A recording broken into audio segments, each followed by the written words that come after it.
guys, welcome to your new moon in Gemini solar eclipse reading. This is a general reading for the collective. It is not sign specific, but it is date and time specific as we are rapidly approaching the new moon in Gemini with the solar eclipse. So it's a lot, I know. We're sort of closing out the last eclipse, the lunar eclipse. With this one, we've been in that eclipse sort of wormhole. Things have been a little chaotic and bumpy. We have a lot of planets retrograde. Of course, someone decides to call me. So that might continue a little bit, but we're in a really good space right now as I record this because we're in the dark of the moon. So the moon has moved into Gemini, but it's not met up with the sun yet. So it's called the dark of the moon, which is the best time for setting intentions. It's the most feminine and fertile and powerful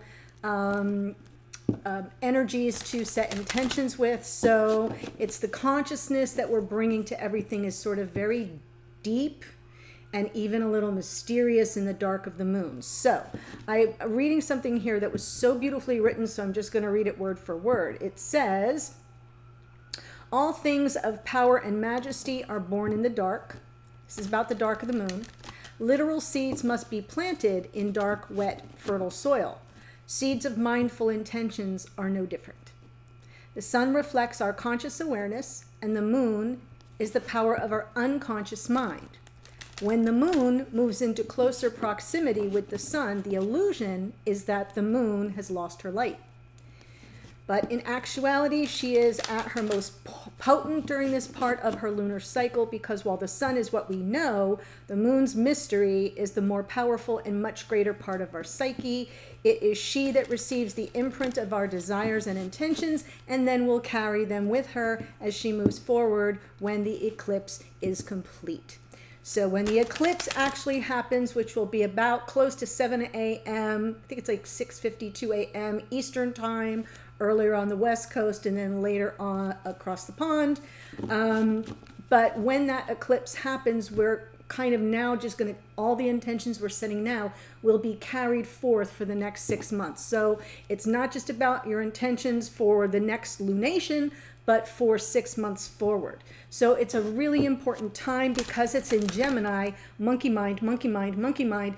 Calm that stuff down. Get out paper and pencil, go old school with it, and write out your intentions. And remember to let go of specifics here. So if you have been feeling very distant from your counterpart, from your person, you can set intentions around your desire to feel closer to them.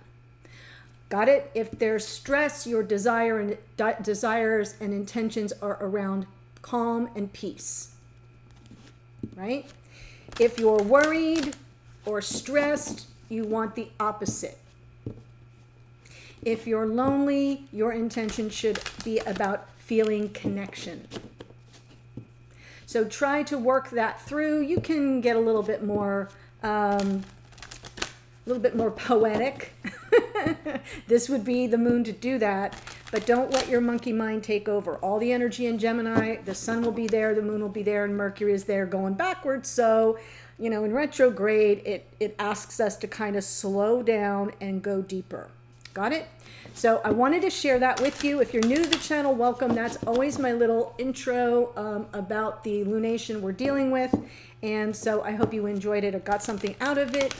If you enjoy the reading that's coming next, would appreciate it if you'd subscribe. That would be great. Okay, so I'm pulling one card, as I always do, from Queen of the Moon.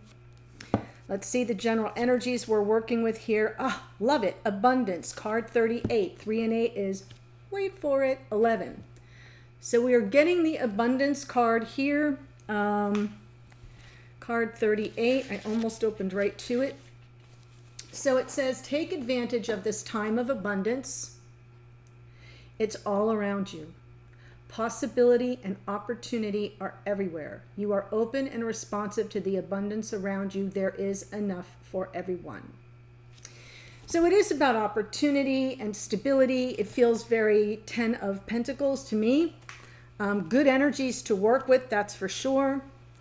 And Focus on some of your intentions around abundance. You know, what area of life would you like to see more abundance? Okay? Luck, love, money, joy, peace.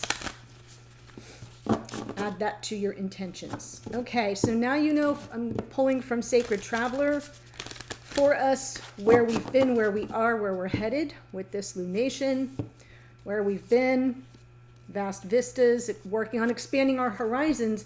Yeah, a little bit of that Sagittarian energy from the last moon. Surrendering to the journey. That's where we are right now. Release control. Absolutely. And where are we headed? Enjoy the journey. The wandering path. All right. Well, we're traveling. So I love this because the expand your horizons, vast vistas, to me feels like the Two of Wands, right? When we're looking out and, you know, we're surveying the, you know, everything's laid out before us. We've got the world in the palm of our hands, and we can expand our ideas about what we want in our life. So that's where we've been. Now we've got to surrender to it, give over to it, release control. Yeah. Release control. That's why I was saying when you do write your intentions out, be a little bit more general. Don't be too literal. And then surrender and release control. Turn it all over. I ask for this or something better. Thank you, thank you, thank you. That's how I close out my intentions. And where we're headed, wandering path. So there may be some twists and turns ahead. I'm seeing a fox there, so there may be some unexpected twists and turns, and it just says enjoy the journey. Enjoy the journey. Beautiful. Okay, so let's look at what's going on for us in the collective. This is for the new moon in Gemini solar eclipse.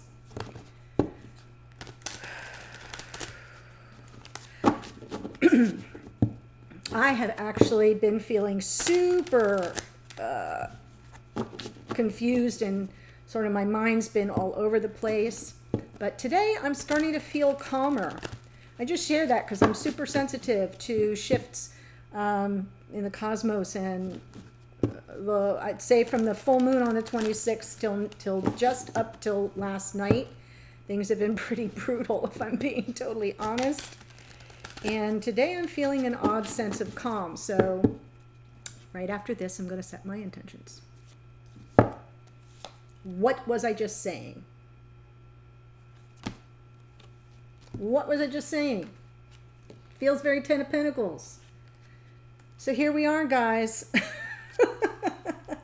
This is the present. This represents where we are right now. We're focusing on abundance, stability, life partnership, growing a life, building a life.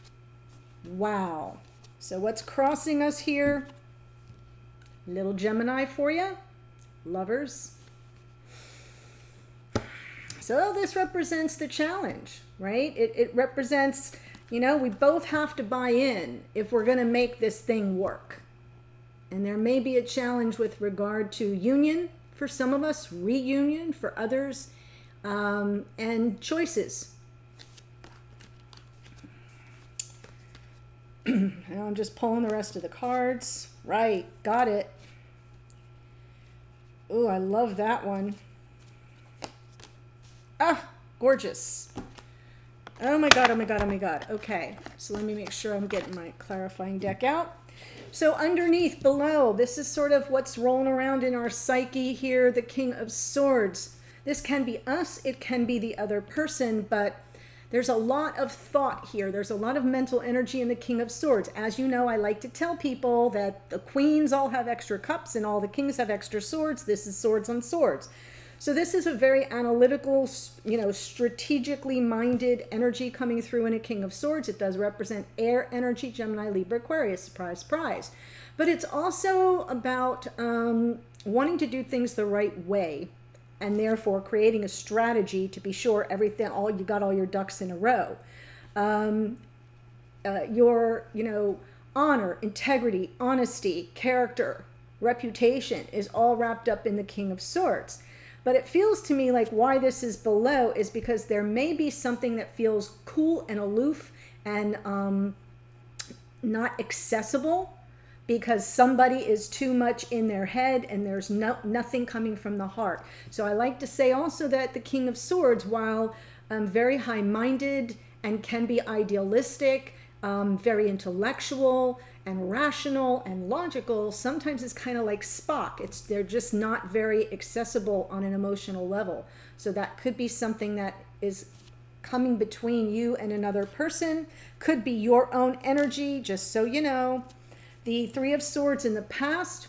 So we know there's some heartache here, heart heaviness, something that definitely caused you to take a beat, right? Like, oh my God, this is a lot. But now I see above us, what's crowning us is this ability to walk away from drama, to kind of turn our back on drama and move towards something that serves us on an emotional level. So in this case, it feels more like going in search of that Two of Cups energy, the love and the partnership, instead of all the drama. It's almost as if to say, I don't see walking away here entirely. I see walking away from what doesn't serve on an emotional level.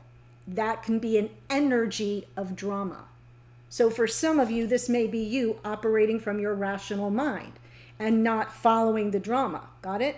And then what I see is moving toward love, or love moving toward us.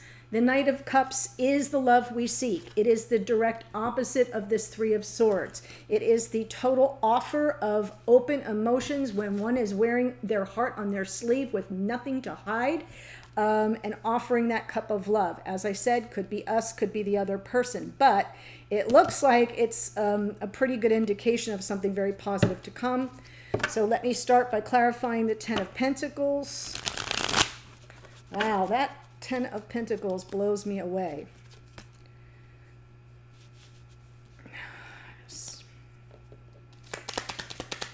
Abundance. And it can be in any area you want.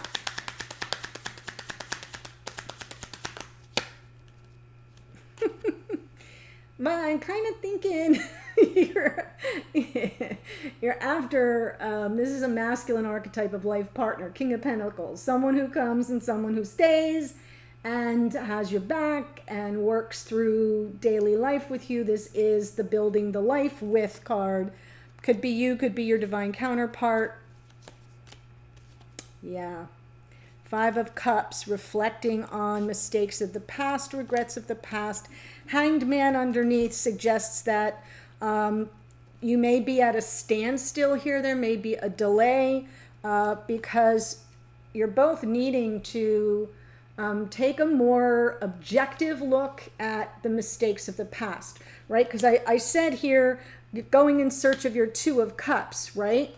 And here's where the Two of Cups is. It's behind you. So you're focused on the mistakes of the past, and that's creating a bit of an energy of delay in moving forward.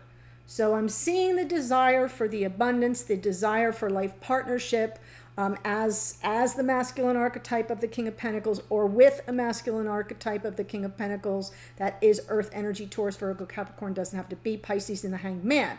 But the Five of Cups is also kind of looking backward at how we're getting to this desire, because this is where we started. So makes sense that you'd want to take the 30,000 foot view and look at the situation from all angles, your perspective, their perspective, but just getting a better perspective, a more objective perspective on what has transpired. The Lovers is the challenge card. Gemini showing up.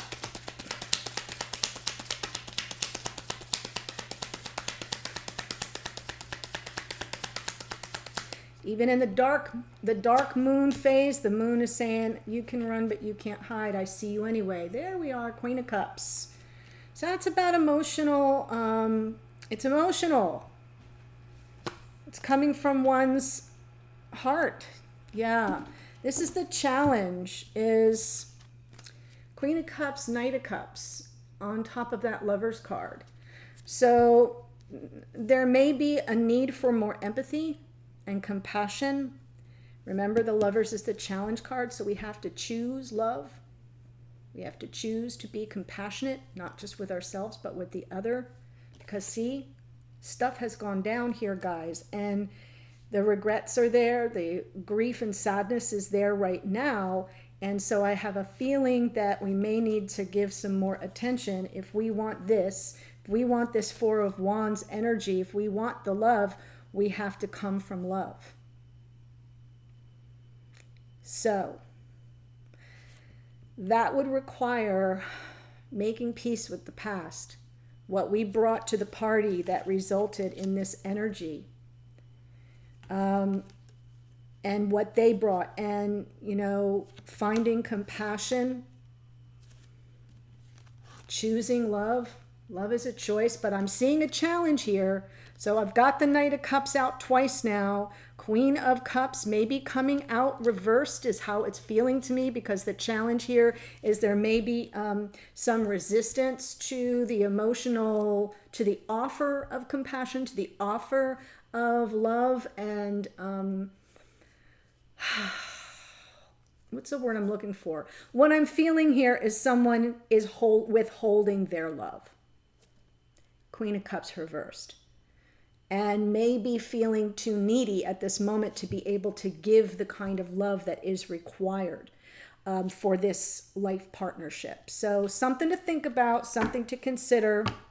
It represents the challenge. Underneath is the King of Swords. And that's why I think the Eight of Cups is coming out. You gotta turn your back to the drama. Right? Don't start none, won't be none. Manifesting as the King of Swords or manifesting the King of Swords. Calling it in. Seven of Swords. There's some energy here with the Fool underneath. Okay. Oh, all that's coming through is want to get away, gotta get away, gotta get away. Like there's a song with that energy to it. So obviously we're not manifesting deception here. We're not manifesting betrayal. I almost feel like there's a little bit of escapism here, right? Avoidance in the Seven of Swords, looking at that Fool. They're kind of looking at each other. Fool saying, I see you. And they're like, no, you don't. No, you don't. It's like that avoidant energy. But, you know, trying to call in somebody who's avoidant is very difficult. And so I kind of feel like you're, you know, here we are ready to take this leap and somebody's avoiding us, or we could be avoiding them. You can always reverse the characters if you need to. But yeah, the Three of Wands is about making something happen. And the Fool underneath is that energy in our psyche of, I really want to take a chance on this. I really want to take a chance on this. But somebody's being cool and aloof and avoidant. Could be you, could be them. So trying to call in their energies to be able to work with it is going to be difficult. But I feel like you're ready to take that chance. As I'm just seeing that leap of faith, it feels like optimism. Three of Swords in the past. Three of Cups. Yep. Why am I not surprised? Seven of Wands and King of Cups. Now we have the King and Queen. So I feel someone broke your heart here, but you still love them. This looks like it could have been a third-party scenario for some of you, for many of you, and this is your resistance. Like, yep, I am not going to go there. I don't play that way. So I feel this as Seven of Wands is our energy in resistance of, you know, two's company, three's a crowd. I don't want to do this anymore. There was no happiness here. You removed yourself, I feel, from the situation. The Seven of Wands isn't really removal, but it's defensiveness. It's pushback. It's boundaries is what this is. Real solid boundaries and empowerment. And then we've got the King of Cups underneath, but you love this person. So there is love here. King and Queen of Cups is the foundation of this connection. Lots of love, but somebody's shut the love door. Shut the love door. So now release control. Enjoy the journey. See where this Eight of Cups is taking us.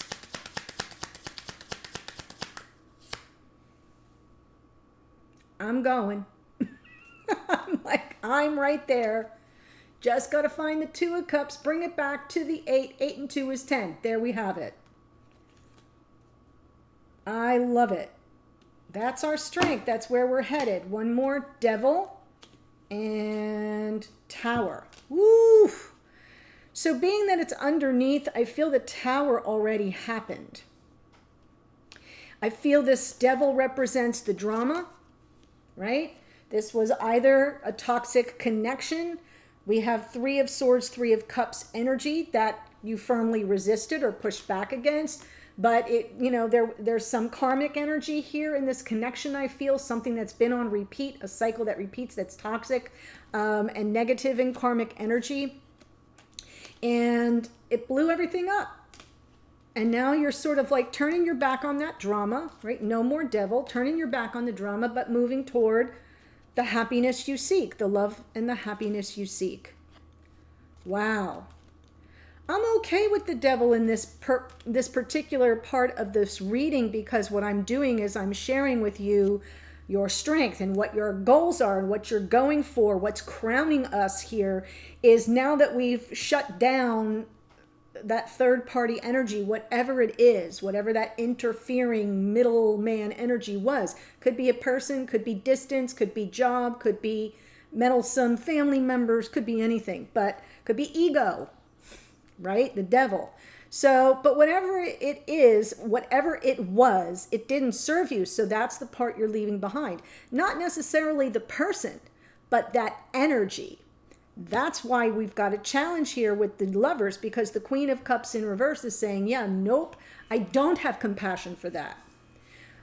So in a way, it feels to me like this is a moment of taking back your power in a positive way, instead of just in the resistant, angry, defiant way. I'm feeling like taking it back with optimism, the Fool, getting rid of any deception, letting the Tower move out of the way, that which doesn't serve anymore. We've got the Devil is Capricorn, ruled by Saturn. Saturn's right, making a trine to the moon now, when we have the eclipse, which is the Lord of Karma and relationships and work too, but I'm doing a love reading. So I feel as if with Saturn in retrograde, the Lord of Karma, giving a soft angle with the moon and the sun, it's really, and Mercury too, there's a nice energy there to work with. So that's why we may be feeling a little more empowered. Going forward, love comes in, or we meet it halfway.